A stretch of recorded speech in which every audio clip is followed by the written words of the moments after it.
Hey, it's Greg Milby, community storyteller for Kentucky's Heartland at kentuckysheartland.com. And this is our Crowne Pointe Theater segment. We've not really actually even determined a name for it yet, but eventually at some point we'll do that. Rick Roman with Crowne Pointe Theater, the movie dude, as we're dubbing him here. Because when you're in town, you know, they're like, oh, you're the movie dude. Yeah, I guess so. That's how it works out. So Rick is... Well, one, you guys just celebrated your first anniversary at Crowne Pointe Theater, and had a great time over there with your crew, talking about Addams Family and having the Addams Family there, and doing the pumpkin judging and decorating stuff. That was a unique thing and a lot of fun to see. So kudos to you for that. We had some amazing pumpkin painting. It was very, very hard to pick the top three. But yeah, some great artists out here in E-Town area and everything. So now that we got the first anniversary under our belt, and I'm sure you spent a little bit of time to reflect back on the first year of the theater. So let's talk about that, because I don't want to say the newness wears off after the first year. It doesn't. But now that it's okay, yeah, it's a part of our community. It's not just, hey, it's open, it's new, it's fresh, let's see what it's about. And it's a part of our community now. Give me some stats. Let's talk about the theater itself. How many people can see a flick there at Crowne Pointe Theater? Well, we have 9 screens, and basically it revolves around 5 small screens, 3 mediums, and 1 large. The large screen seats about a couple hundred people. It's like 226. It has a laser projector, which is the first laser projector at a commercial theater in Kentucky. The 3 medium screens seat about 100. And they're all 4K projectors and everything. Then we have our smaller theaters actually have a screen that's like 37 feet. So in respect, it's our smaller, but in most chains that would be their medium size screen.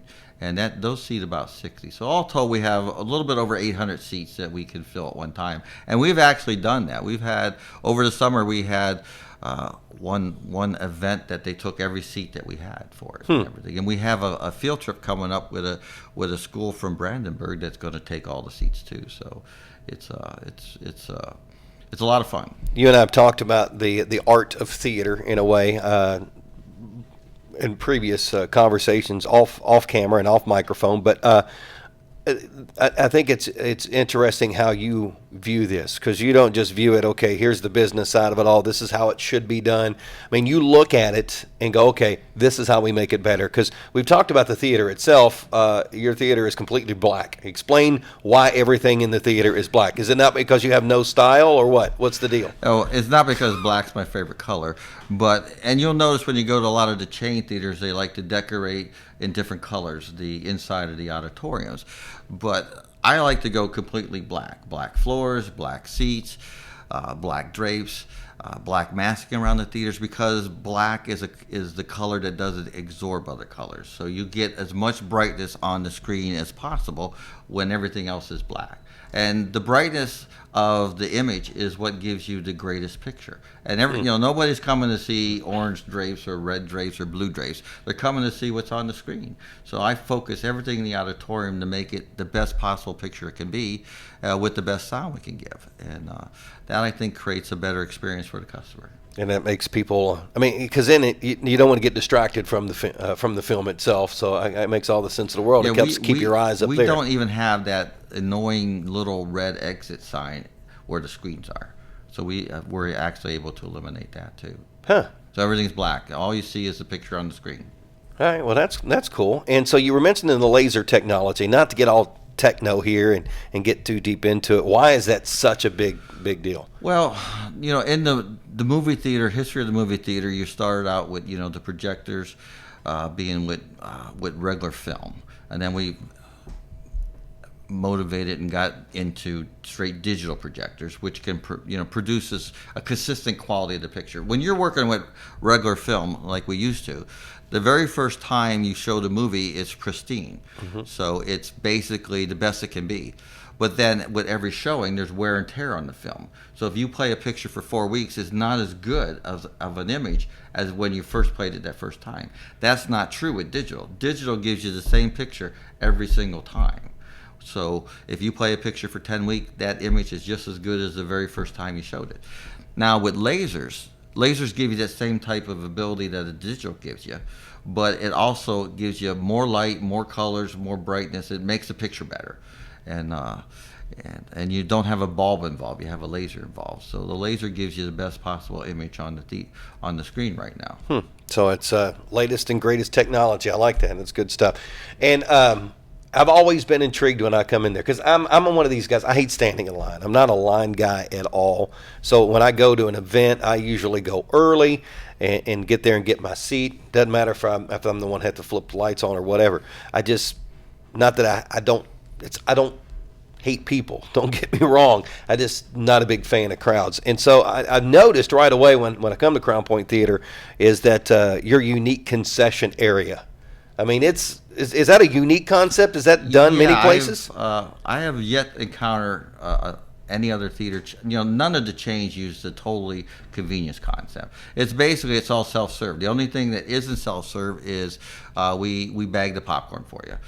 But the idea behind it is if all you want is a Coke and a candy bar, why are you waiting? And I love families, but why are you waiting behind a family that can't figure out what they want? It increases your wait in line. So we make it so that you can just get whatever you want and go straight to the cashier. And I guess that would bottleneck up if one group is slowing things down. That's going to control everybody's. I do a lot pace. of time study, and I'll notice if we have like 40 to 50 people in the convenience store, that would be the equivalent of going into a regular movie theater with a regular concession stand and having like 8 people in line at 6 stations. So the convenience store self-service concept is really designed to make the line wait as quick as possible. I guess one of the things I did over the summer is we had Lion King, and it was a super big hit. So we had huge crowds on opening weekend, and I timed a number of people coming in the front door, buying their tickets, going through the self-serve concessions and the cashier and getting to the ticket usher, and the average time was like 5 minutes. So I think that is very, very quick. Yeah, that's definitely efficient, especially when you're dealing with lots of people that are coming in there. Yeah, we also have self-serve kiosks to buy tickets, which is if you want to buy with cash, you have to go to a cashier. But if you're going to pay with a credit card, you can use a kiosk, and it really expedites getting. There's six there. How many times have you gone to a chain theater and see that they have like 6 cashier stations to sell tickets, but there's like 1 or 2 people working? We always have 6 people selling tickets. Okay, that's cool. And you mentioned selling the tickets and getting the tickets for your movies. One thing that I've noticed and I've heard people talk about is your tickets, how they go on sale. Explain, because sometimes it'll look like, wait a minute, there is nothing on sale, and then all of a sudden they're all open up. Explain the process, how a movie is added to your list and tickets go on sale for it. Yeah, that's the one of the most frequently asked questions is why it's Monday and there's no tickets for sale for Friday of that week. And basically the way the theater business works is every Monday morning you look at the grosses from the weekend of all the pictures. And like that this week I have 3 new pictures coming, so I have to get rid of 3 pictures to play the new one. So you look at what are people paying money to see. So we keep a picture as long as people want to see it. And when the ticket sales go down, that they become those movies become the candidates, get replaced by the new movies come in. So that whole process takes place on a Monday. And sometimes you have to get an answer from a studio what you can keep and what you can't keep. But the studios, most of them are on the West Coast. So I don't really find out till like 2 o'clock in the afternoon, 2 o'clock to 3 o'clock in the afternoon, what the West Coast studios decided to do with a movie. And what the decision process is like whether or not you could combine 2 movies. So you could put Addams Family with like the Zombieland Land, and you have to get permission from the studios to do that. Well, you don't get that information till late in the day, so then you can start actually figuring out all the times for all the new shows, and usually by the evening on Monday, the tickets are in for Friday. All right. So, and all right. Speaking of movies, and speaking of movies that are coming out, let's talk about because Thanksgiving and Christmas holidays are big for movies. So, what are the must-sees that you see for this holiday season? The 3 big must-sees for this holiday season are going to be Frozen 2. That comes out on November 22nd. Then you have Jumanji coming out on December 13th, and then you have the big one, Star Wars, coming out on the 20th of December. So those will be the 3 big pictures that drives the holiday box office, and those 3 will probably be close to 60 to 60-some% of the box office. You have a lot of other pictures coming out. There's the Mr. Rogers picture where Tom Hanks stars as Mr. Rogers in A Beautiful Day in the Neighborhood. There's the Spies in the Sky animated feature coming out at Christmas. You got Knives Out coming out for Thanksgiving and everything. So yeah, but those all do okay. But the big three will be Jumanji, Frozen, and Star Wars. All right, and I know we had the Halloween event where you played Halloween, the 1978 version or whatever that year was. Yes, 1978 original Halloween at the original price, which I thought was a cool concept. And he did the pumpkin painting contest. So what are we doing for the month of November? What's on the list? The 1970 Halloween, by the way, sold out. We originally started with 3 shows, but those all sold out real quick. We added a few more shows and they all sold out. So, and the pumpkin painting contest was a big hit. There were some very, very creative and talented people in that contest. There really was. I mean, you have some great artists here. But for November, we're focused more on trying to help the community with getting more food for Warm Blessings. So we've set up a program, a contest, well, not a contest, it's basically a raffle. So any customer can bring in a food item, and they'll receive an entry into a raffle to win movie passes.